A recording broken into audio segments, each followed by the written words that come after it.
இன்னைக்கு நிறைஞ்ச பௌர்ணமி நாள். நான் விரதம் ஆரம்பிச்சு இன்னைக்கு வரைக்கும் தினமும் சீட்டு குலுக்கி போட்டு ஒருத்தரை தேர்வு செஞ்சு அவங்களுக்கு அம்மன் அலங்காரம் பண்ணி படையல் வச்சிட்டு இருக்கேன்.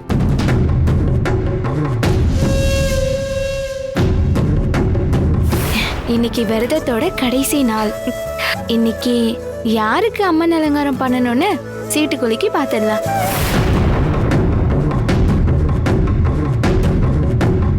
கௌரி, இப்ப எதுக்கு சீட்லாம் குலுக்கி போடுற? தினமும் அவ பேரு தானே வந்துட்டு இருக்கு.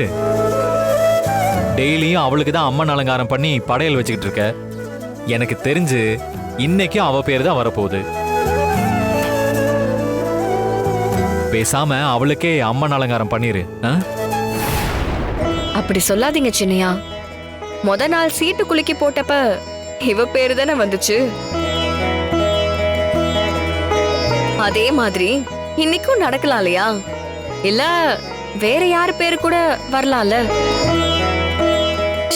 கடவுளே, எதுக்கும் முறைப்படி சீட்டு போட்டு பாத்துடலாம். ஆஹா, அம்மனே இப்படி சொல்லுதுன்னா அதுக்கு பின்னாடி ஏதாவது ஒண்ணு இருக்கும். ஒருவேளை சீட்டுலயே பேரை மாத்த போதும். எனக்கு தெரிஞ்சு இன்னைக்கு காவேரி அத்தை பேர் தான் வரப்போகுது.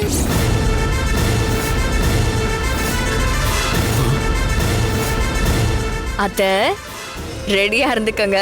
உங்களுக்கு தான் இன்னைக்கு அதிர்ஷ்டம் அடிக்க போகுதுன்னு நினைக்கிறேன்.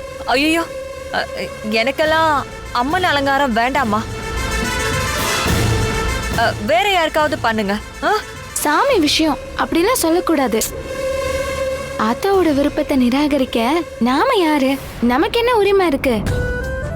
ஆத்தா சொன்னா நாம கேட்டுதான் ஆகணும்.